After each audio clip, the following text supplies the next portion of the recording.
This is Rob Carbone, and you're listening to BD4. He loops out to left field. Going to be a tough play. Jeter on the run, makes the play. Wow. And flies into the stands. Oh, what a play by Derek Jeter. There it goes. Deep to left. Really deep. See ya. Oh, my goodness. What a shot by Aaron Judge. Oh, way back left field. You've got to be kidding me. Goodbye, home run. I swear to the Lord, you got to put four fingers up. Torres comes to the plate. See ya. A home run by Derek Jeter. Oh, what a ball game. A game-winning walk-off home run by Derek Jeter. He is Mr. November. This one by Mattingly. Oh, hang on to the roof. Goodbye, home run. That is high, not as far. That is gone.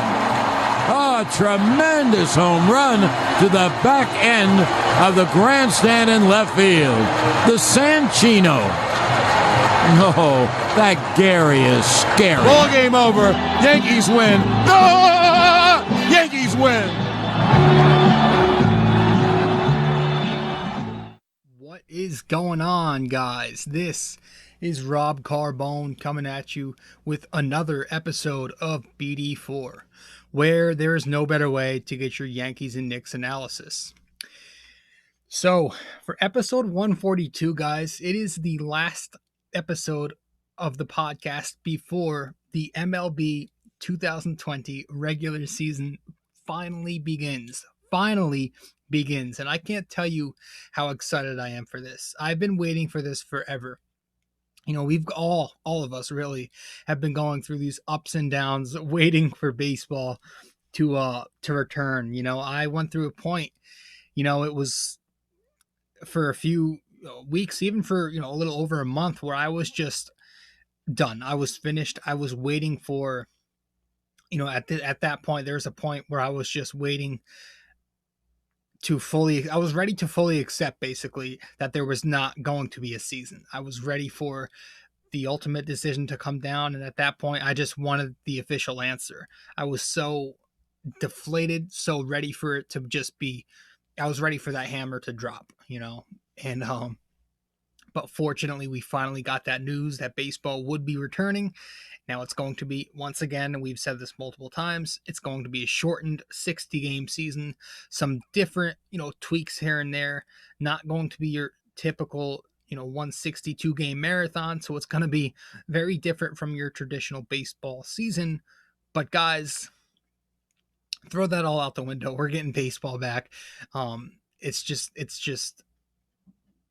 you know, I'm so excited for it. It's going to be so fun to just see this Yankees team take the field.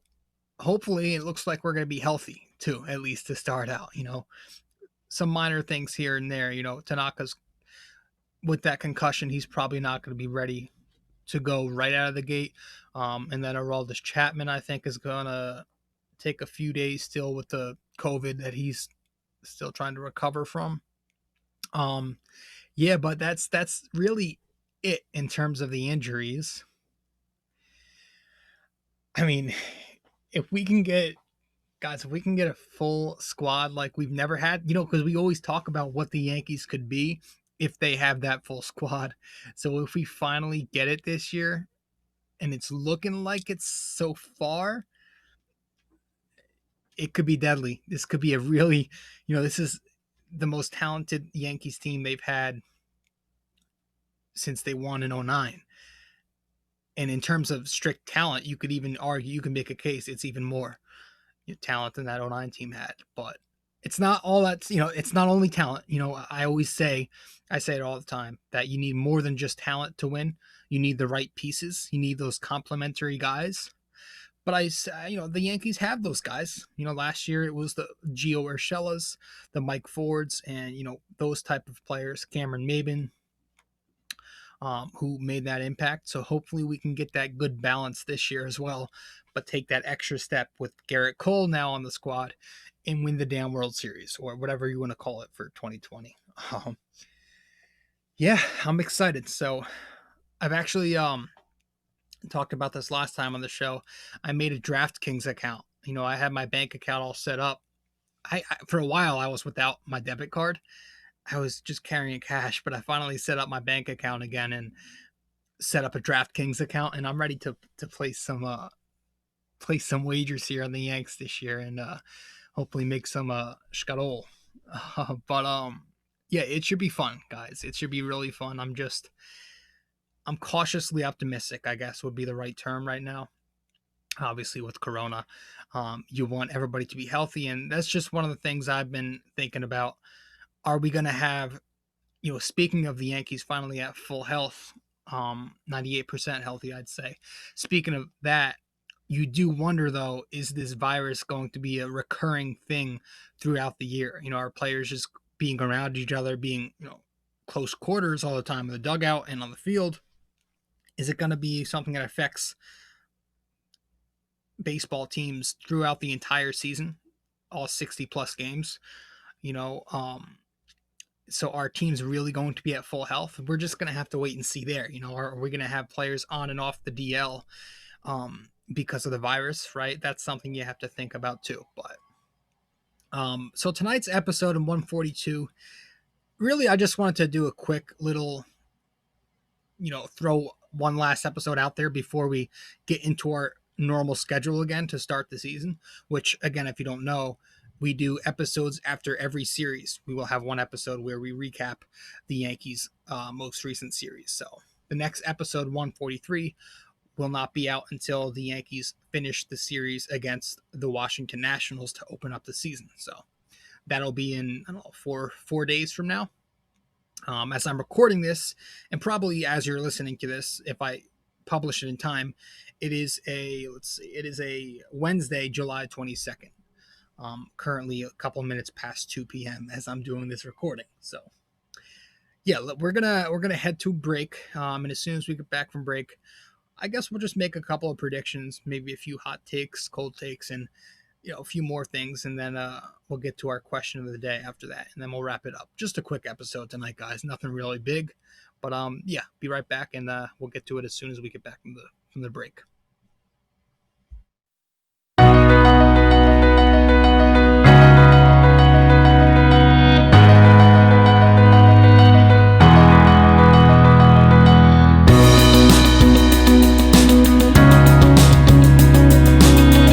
Hey fellas, really quick before we continue with the show, I just want to remind you, if you haven't yet subscribed to BD4, be sure to do so right now. Just go to nysportstalkrc.wordpress.com/connect.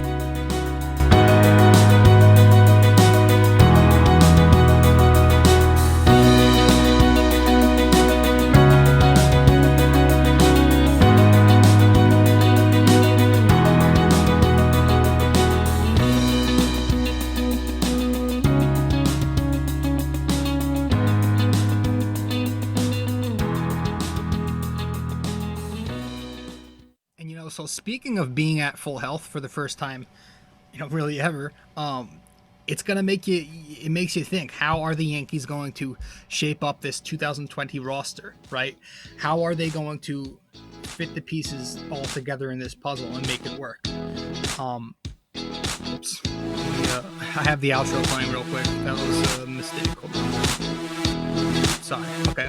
But yeah, it does make you question, how is this whole thing going to shape up with the roster? Because, like I said, there's so much talent, and I don't know how.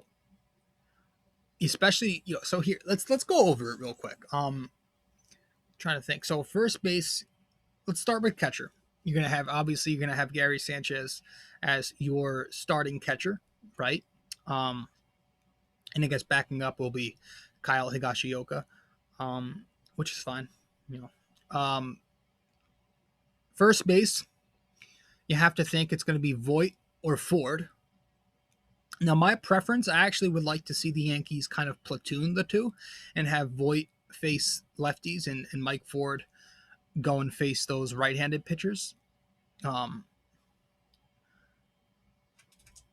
Whoops, that just fell down.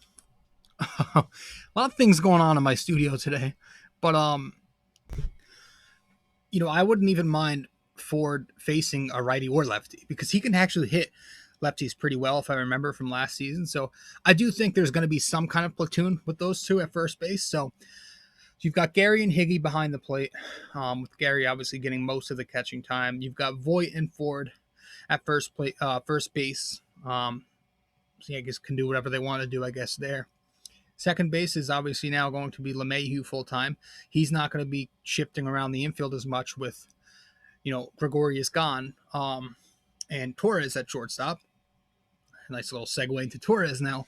So Torres is going to be manning that position for the most part. He doesn't have to play second. A little concerned with his sloppiness here and there in the field, but overall, I think he has the majority of the tools to be a really good everyday shortstop. So he'll be there. That's pretty much solidified. Third base, I'm thinking, is going to be Gio Urshela for the most part.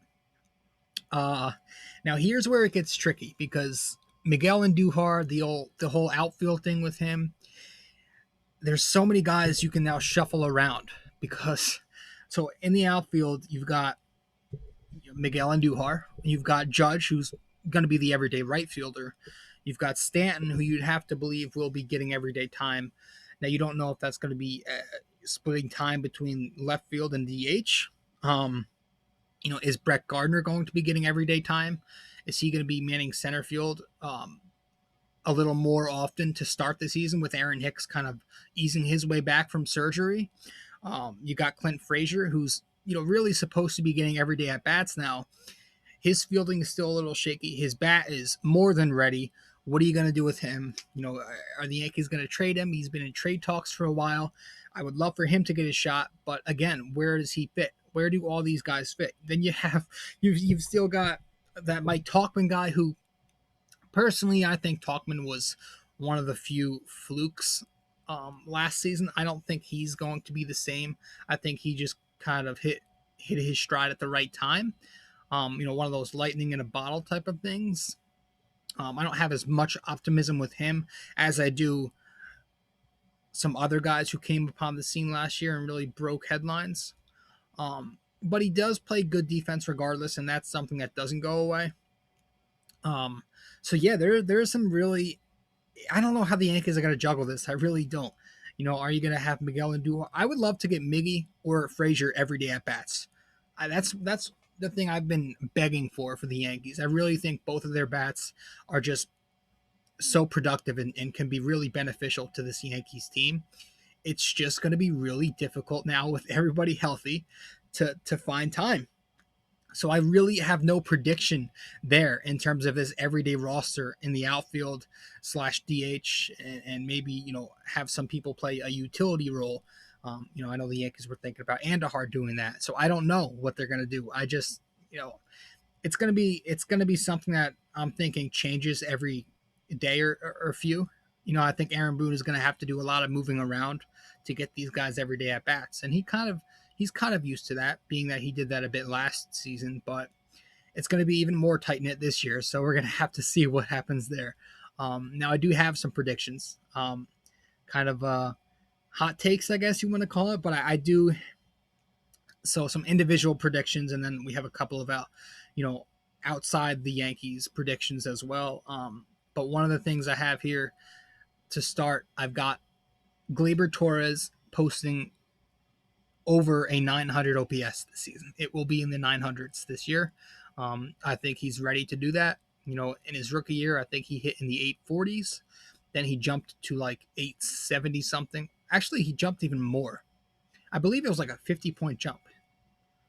I think it was like 820 to 870 or something like that. From his rookie to sophomore season. So this year, I think he will continue to rise up the rankings and be one of not only the Yankees, but one of baseball's most productive hitters, and put that 900 OPS up. Now, I would like for him to also continue, because he did cut down the strikeouts from his rookie to sophomore season, but I would like to do it.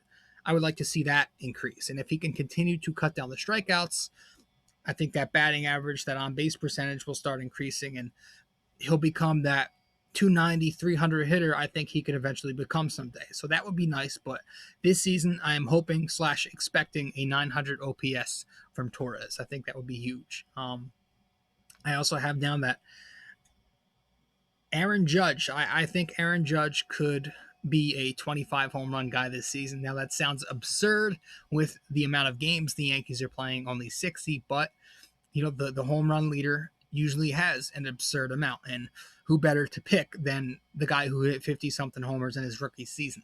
And really has hit a bunch of homers, in the sample size of games he's been playing since. So I think he's going to have at least 25 home runs this year, and that will probably lead the league. So I think he's going to have a big season, now that he's healthy and hopefully stays healthy. I've also got written down that, let's see. So those are the two optimistic projections I have. Now, I do have some, not pessimistic, but one here that I think one of Ford, Urshela, Voit, or Talkman will flop this season. I think at least one of those guys will not be close to the same that they were last year. Now, you can pick your own, but I'm just saying I don't think all four are going to pan out. That's very rare. The Yankees kind of got lucky there, and it may have been an anomaly. So I think one of Ford, Urshela, Voit, or Talkman will just completely fold and not be the same this year. And if all four do end up being, productive, then I'm all for that. I'm just giving out a little, hot take, I guess, or a cold take, if you would. But that's one of my negative predictions. Now, one of the questions I have, Sanchez is a very intriguing case to me this season.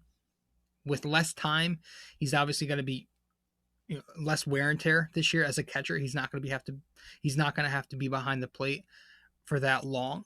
So that could benefit him, and maybe he'll carry that energy to the plate and catch a hot streak at the right time. But he's, ever since he has been in the league, he's been a very streaky type of hitter. Really, ever since that rookie season ended, or ever since his sophomore season ended, he's had his ups and downs, right? He's not been the same complete hitter. He's just been more of a one-dimensional power hitter, a very good power hitter, but very one-dimensional as well. He'll have his cold streaks and hot streaks, right? One week he'll be tearing the cover off the ball. The next week he'll be swinging another ball, 15 feet in the dirt. So he's a player who could end up really, really producing for the Yankees this year, and going full force, best catcher in the game type of have a year like that, or he could just be very mediocre and very lackluster, depending on again a smaller window, so there's less room for those streaks. So which Gary are we going to get? It's going to be very interesting. Are we going to get a guy who's going to hit 280, 900, or are we going to get that guy who hits 220, 230 with an 800 something OPS? So I'm very intrigued to see what we get from Gary, being that there's going to be less time. Again, this could be something that benefits him, being that he doesn't have to catch as much, but that's something I'm thinking about. Now, my prediction outside of the Yankees, I do see the Toronto Blue Jays. We're going to be playing at PNC Park, by the way. I do think the Blue Jays will have a better place in the standings than the Red Sox this season. I think Toronto will be ahead of Boston. I think it's going to be Yankees, Rays, Toronto right behind the Rays, and then Boston, Baltimore. Now, I'm not sure Toronto is going to make the playoffs, but I do think they are going to be the Rays from 2 years ago where they just miss out. They might end up with 30-something wins, in the low 30s, if not the high 20s. I think they're right on the brink because they've got their young and upcoming stars. And pretty soon they're going to be contending with the Yankees and the Rays, seriously contending. But I think they're 1 year away from contention, but I do think they will have a better record than Boston does this season, and they will flirt with the Rays for second place. I do think that's going to happen. I don't think they're going to end up in second, but I do think there might be some flirting there up and down. But, who knows? With 60 games, they could be even better than I think. But the Toronto Blue Jays will definitely continue to improve. And so my prediction there is they're going to have a better record than Boston. Now, that's pretty much it in terms of predictions. 37 wins. That's also one I had. I think the Yankees will have 37 wins, which means 23 losses. And if you do the math and stretch it across a full 162, I'm pretty sure 37 is the exact equivalent to 100 wins, which that's what you want from the Yankees. That's probably what it's going to take to win the division. So yeah, I mean, I think that's pretty much it. Again, we've got the roster in terms of the lineup. The infield's pretty much set in stone, but it comes down to who's going to DH, who's going to play outfield on which day, and maybe some guys will be utility men too. Tyler Wade's also a guy I didn't even mention. Estrada is also a guy I didn't even mention. There's so many guys, so many talented guys, or Estrada talent. I'm not a big Wade guy. I do think the Yankees can use his speed, but I would prefer Estrada over Wade any fucking day of the week. So there's some questions there in that lineup. Who's getting time? The rotation seems like it's going to be Cole, Paxton, Tanaka, Happ, Montgomery. Again, we've got to wait for Tanaka to return from the concussion he suffered after getting hit by that line drive. But Johnny Lasagna might fill in for the meantime. Maybe Chad Green. We'll see. But I'm excited, guys. It's going to be a fun season. I just hope the Yankees can get hot out of the gate and not do their usual mediocre 10-10, whatever it is, start. Because that could really do some damage in a shorter season, right? But guys, that's pretty much it. Let's head to the NYY NYK question of the day, and then we'll wrap this one up. All right.